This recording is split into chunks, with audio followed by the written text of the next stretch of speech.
I had always believed that art was truth made visible. Standing in my cramped studio apartment, surrounded by canvases that bore my soul in every brushstroke, I felt the familiar ache of creation, that beautiful agony of bringing something from nothing into the world. At 28, I had spent the last decade pouring everything into my art, living on ramen noodles and hope, sustained by the belief that talent and dedication would eventually find their reward. The email notification chimed on my ancient laptop, pulling me from the trance of painting. My heart skipped when I saw the sender, Professor Marcus Whitmore, the legendary art critic and gallery owner who had taken me under his wing 3 years ago. Marcus wasn't just my mentor, he was the father figure I'd never had, the wise voice that had guided me through the labyrinth of the art world when everyone else had dismissed my work as too raw, too emotional, too ethnic. "Elena, darling," the email began in his familiar, warm tone, "I have wonderful news. The Pemberton Gallery wants to feature your Wounds and Wings series in their upcoming exhibition on emerging artists. This could be your breakthrough moment. Come by the gallery tomorrow at 2 p.m., and we'll discuss the details. I'm so proud of how far you've come. With admiration and affection, Marcus." My hands trembled as I read the message twice, then 3 times. The Pemberton Gallery, one of the most prestigious venues in the city. This was everything I had dreamed of, everything I had sacrificed for. I thought of my mother, who had cleaned office buildings at night to support my art supplies, who had died 2 years ago without ever seeing my success. This exhibition would be for her, for all the nights I had painted by candlelight because the electricity had been shut off, for all the rejections and near misses that had brought me to this moment. I called my best friend Sophia, my voice breaking with joy and disbelief.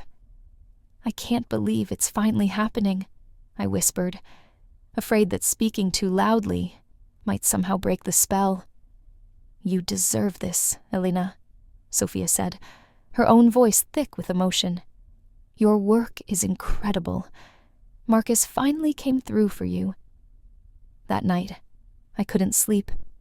I walked through my apartment, looking at the paintings that lined every wall.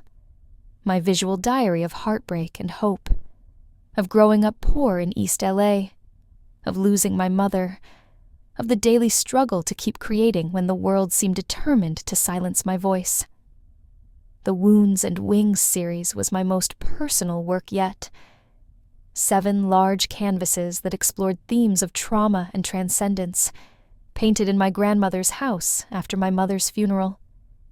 Each piece was a fragment of my soul, and tomorrow, the world would finally see them.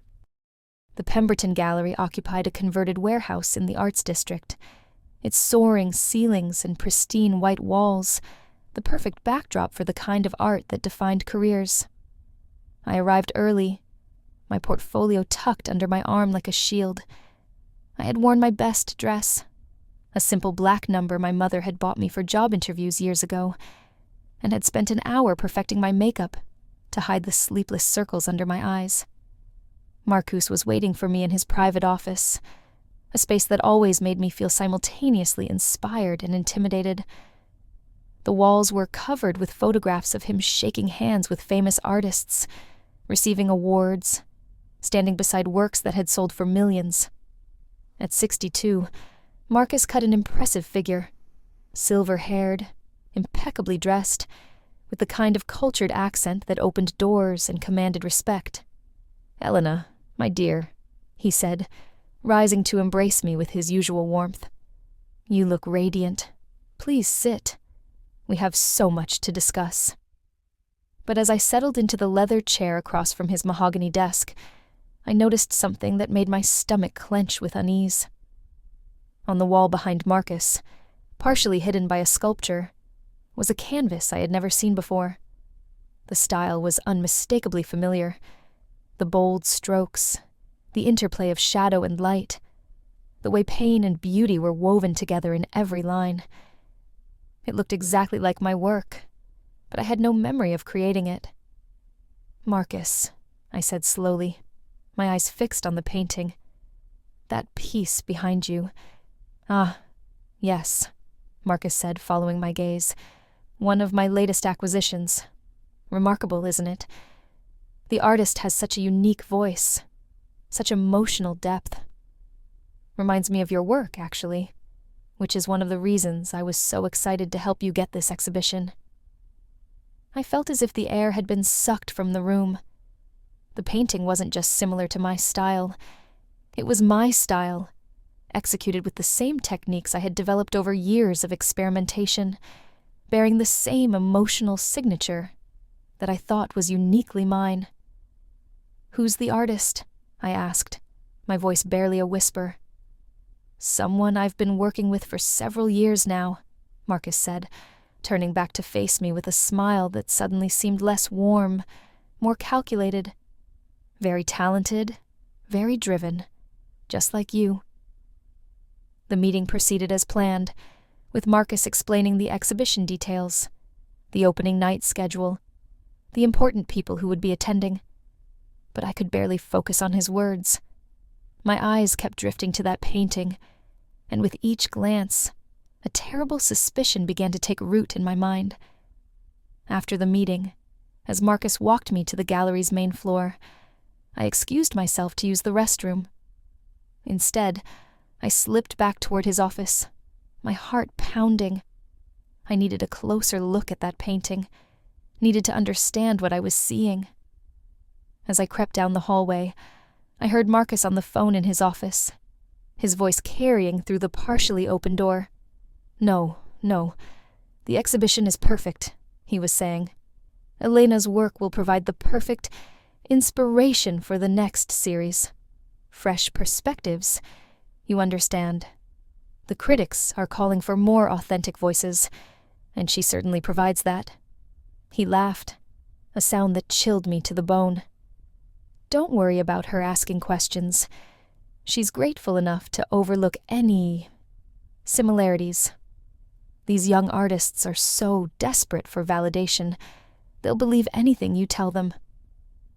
I pressed myself against the wall, my body shaking with the realization of what I was hearing. Marcus wasn't my mentor. He was my predator. All those times he had praised my work, all those hours he had spent studying my techniques, all those moments when I had felt seen and valued by someone I respected. It had all been a lie. He had been mining my creativity, stealing my artistic DNA to feed his own success. I fled the gallery, my vision blurred by tears of rage and betrayal. On the street outside, I called Sophia, barely able to speak through my sobs. "He's been stealing from me," I managed to say. "All this time he's been stealing my work, my style, everything. The exhibition. It's not an opportunity. It's a trap. He wants more material to steal." Over the next 3 weeks, I threw myself into research with the desperate intensity of someone trying to save her own life. I spent hours online, studying the art world's most celebrated works, cross-referencing dates and exhibitions, following the paper trail of Marcus's career. What I found was worse than I had imagined. Marcus Whitmore hadn't just stolen from me. He had built his entire reputation on the backs of young, vulnerable artists. I discovered at least 8 other artists whose work bore striking similarities to pieces in Marcus's acclaimed portfolio. There was Rosa Delgado, a Mexican-American painter who had died in a car accident 5 years ago, whose signature use of color theory appeared in a series Marcus had claimed as his masterpiece. There was James Chen, a Chinese-American sculptor who had disappeared from the art scene after a nervous breakdown, whose techniques were evident in Marcus's award-winning installations. The pattern was always the same. Marcus would identify promising young artists from marginalized communities, artists who were hungry for recognition and lacked the connections or resources to protect themselves. He would become their mentor, their champion, gaining their trust and intimate access to their creative process. Then, slowly and systematically, he would appropriate their innovations, their techniques, their very artistic souls, presenting them to the world as his own brilliance. I found myself obsessively studying every interview Marcus had given, every article written about his work. I read his artist statements, his philosophy on creativity, his thoughts on the role of art in society, all of it built on ideas and insights he had stolen from the artists he had betrayed. The man I had idolized, the figure I had trusted with my deepest creative vulnerabilities, was nothing more than a sophisticated parasite. The most devastating discovery came when I found an old art blog post from 5 years ago. Rosa Delgado had written a brief, heartbreaking entry about her mentor, someone she called MW, who had promised to help her career, but had instead left her feeling artistically violated. Rosa had written, "He took not just my techniques, but my voice. I look at my own work now and see his fingerprints all over it. I don't know who I am as an artist anymore. I don't know if I ever really existed at all." Rosa had posted that entry 3 days before her fatal accident. My grief transformed into something harder, more focused. I stopped painting for the first time in my adult life, unable to trust my own hands, afraid that anything I created would somehow find its way into Marcus's collection. Instead, I began planning. My advantage was that Marcus still believed I was naive, still thought I was grateful for his attention. He had no idea that I knew the truth about him, which meant I could get close to him, could study his methods, could learn the full extent of his operation. I accepted the Pemberton Gallery exhibition, forcing myself to smile and express gratitude when Marcus called to finalize the details. I endured his congratulations, his paternal pride, his warm embraces, all while planning his destruction. Every interaction was agony, but I forced myself to be patient, to be strategic. My first step was to contact the other artists I had identified as Marcus's victims. Many of them had left the art world entirely, too broken by their experiences to continue creating. Some had died, suicide, overdose, accidents that might not have been accidents. But a few were still alive, still nursing their wounds in silence. James Chen was working as a graphic designer in Portland, his sculpting tools gathering dust in his garage. When I called him, his voice was hollow, defeated. "I tried to tell people," he said. "I tried to prove that Marcus had stolen from me. But who was going to believe a nobody like me over someone with his reputation? He had connections, resources, lawyers. I had nothing." "What if I told you that might be changing?" I asked carefully. There was a long pause. Then, "What do you mean?" I spent hours on the phone with James, then with Maria Santos, a performance artist whose work Marcus had appropriated for a multimedia installation that had won him international acclaim, then with David Kim, a photographer whose innovative techniques had become Marcus's signature style. One by one, I reached out to the artists Marcus had destroyed, building a network of survivors who had thought they were alone in their suffering. But my plan went deeper than simply exposing Marcus's theft. I wanted him to feel the same violation, the same sense of artistic identity theft that he had inflicted on others. I wanted him to experience the horror of seeing his life's work revealed as a lie, his reputation crumbling, his legacy turning to ash. I began volunteering at Marcus's gallery, offering to help with administrative tasks, to assist with exhibitions, to do whatever was needed. Marcus was delighted by my eagerness, interpreting it as gratitude and devotion. He gave me access to storage areas, to his private files, to the inner workings of his operation. What I discovered in those files was a treasure trove of evidence. Marcus kept meticulous records of his mentorship relationships, including notes on the specific techniques and innovations he planned to borrow from each artist.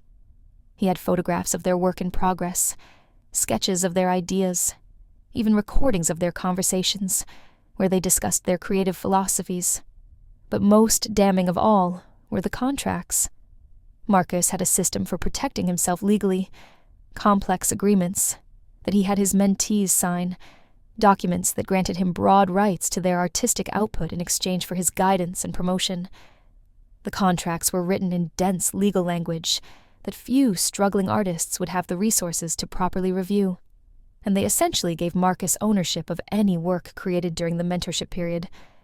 I photographed everything, building a comprehensive archive of Marcus's crimes. But evidence alone wouldn't be enough. I needed to time my revelation perfectly, to maximize the impact, and ensure that Marcus couldn't simply weather the storm as he had done before. The perfect opportunity came when I learned that Marcus was scheduled to receive the Whitmore Foundation's Lifetime Achievement Award, an honor named after his grandfather, a prestigious recognition of his contributions to contemporary art. The ceremony would be attended by every major figure in the art world, broadcast live online, and covered by international media. I spent months preparing for that night, reaching out to journalists, gathering statements from Marcus's victims, building relationships with art critics who had the platform to amplify my story.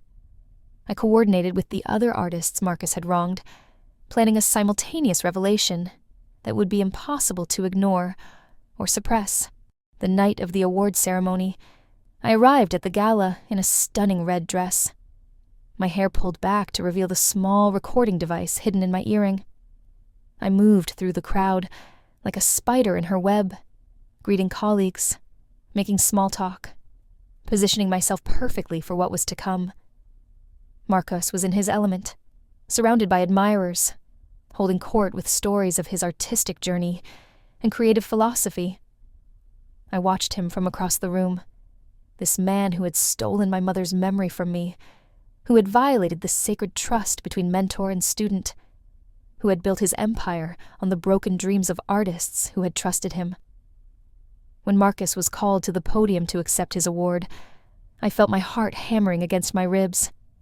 He began his acceptance speech with characteristic eloquence, thanking his supporters, reflecting on his journey, speaking movingly about the responsibility of established artists to nurture emerging talent.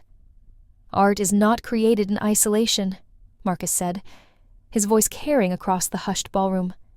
It is born from community, from mentorship, from the generous sharing of knowledge and technique. Throughout my career, I have been blessed to work with so many talented young artists, and I have learned as much from them as I hope I have taught. I stood up from my table. "That's interesting," I said, my voice clear and strong, cutting through the silence like a blade. "Because I've learned quite a lot from you too, Marcus." The room turned to look at me, confused murmurs rippling through the crowd. Marcus's face went pale, but he maintained his composure, giving me a paternal smile. "Elena, my dear, this isn't the time.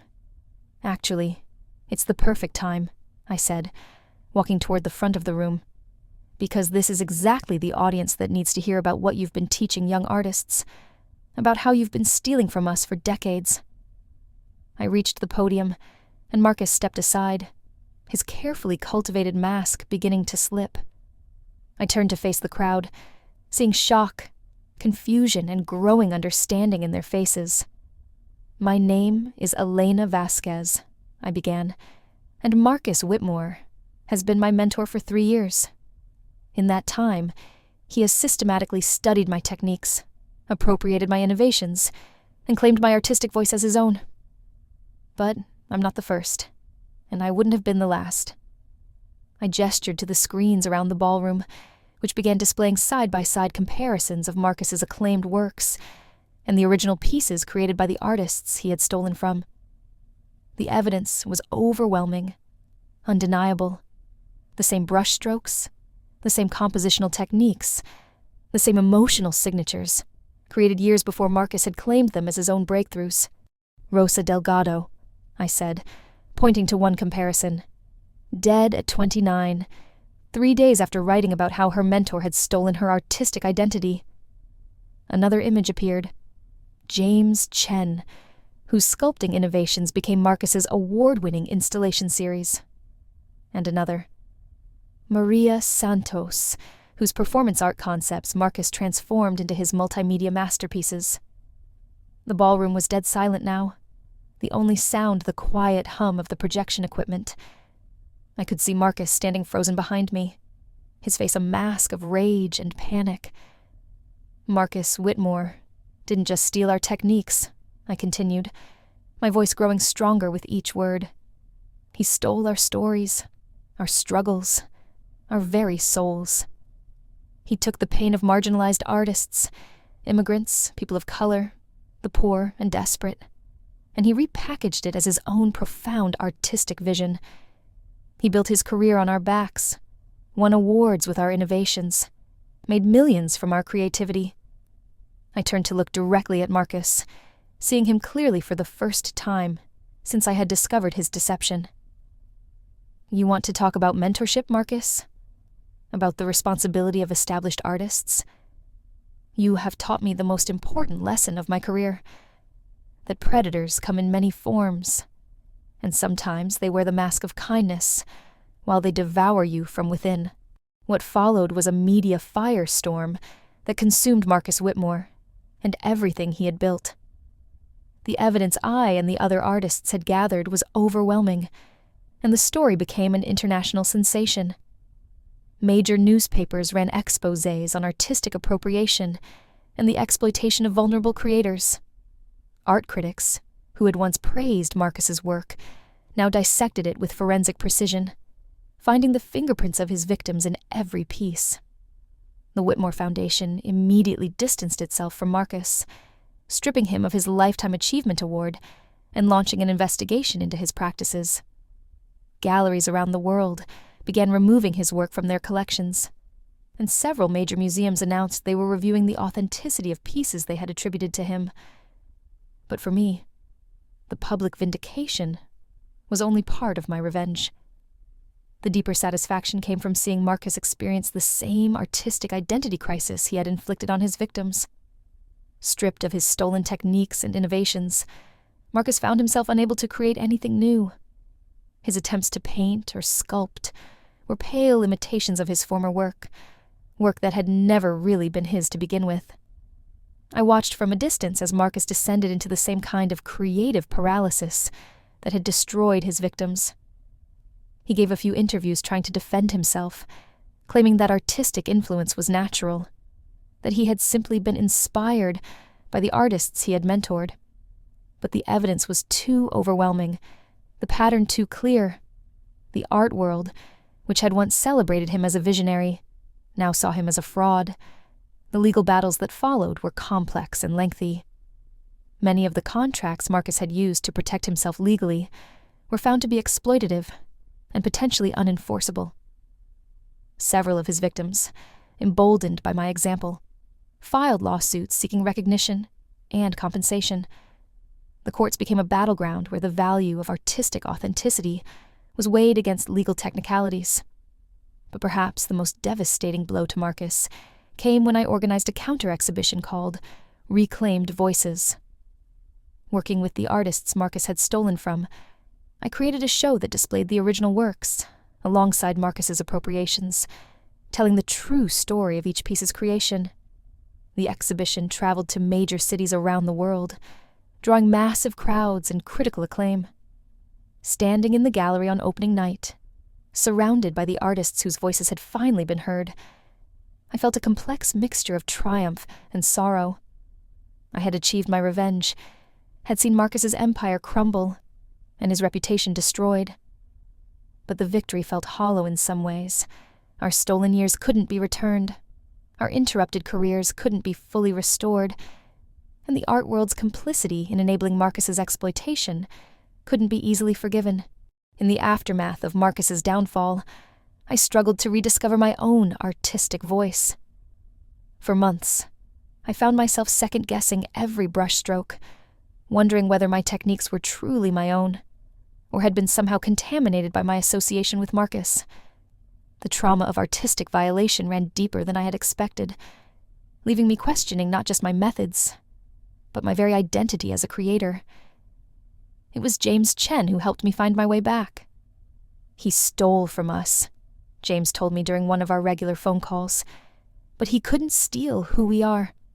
Our art came from our lives, our pain, our experiences. He could copy the techniques, but he could never copy the soul that created them.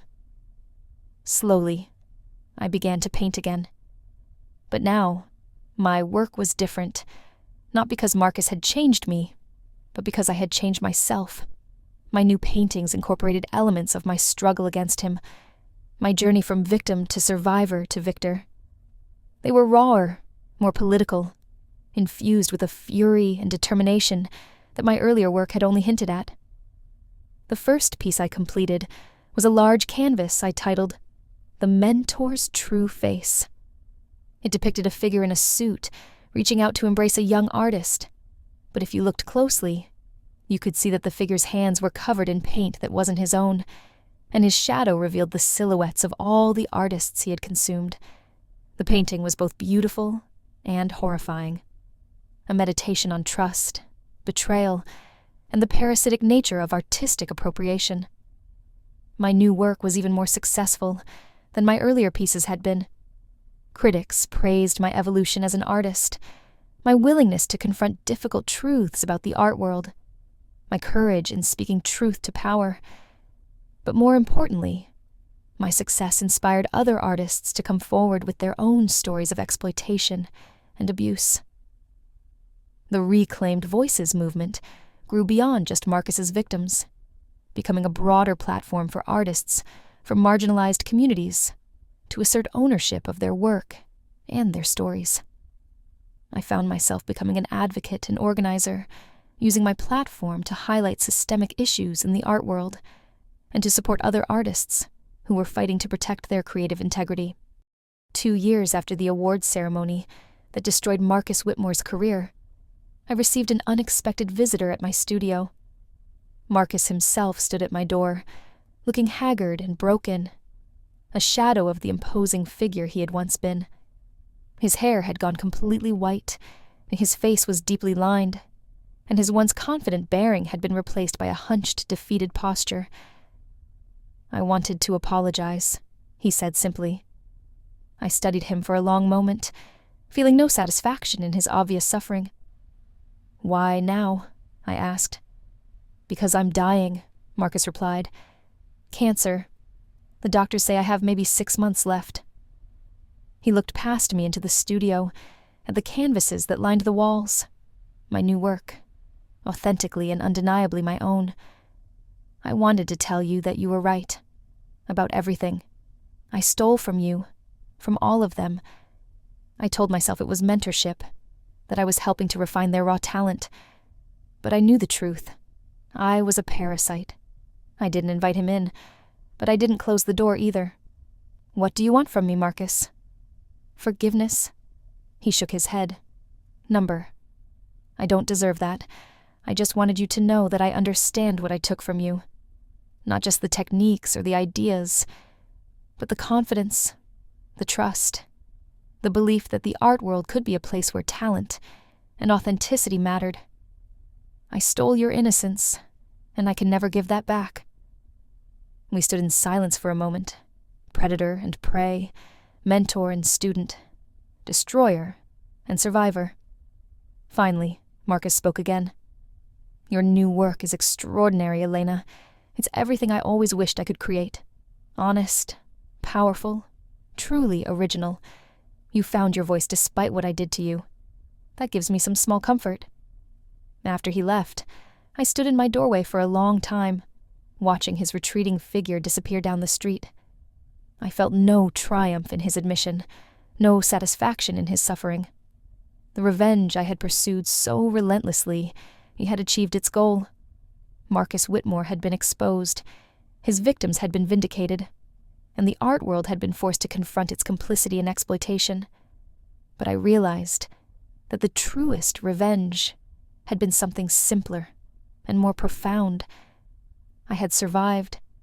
I had not only reclaimed my voice, but had made it stronger, had transformed my trauma into art that spoke truth to power and inspired others to do the same. Marcus had tried to steal my artistic soul, but in the end, he had only made it more authentically my own. I closed the door and returned to my easel, where a new canvas waited for my brush. I picked up my palette knife, loaded it with paint, and made the first bold stroke across the pristine surface.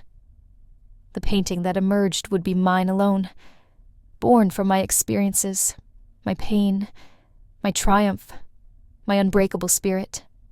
In the end, that was the most devastating revenge of all, becoming more myself than Marcus Whitmore had ever been himself, creating art that would outlast his stolen legacy, and proving that authenticity, no matter how long delayed, would always triumph over appropriation.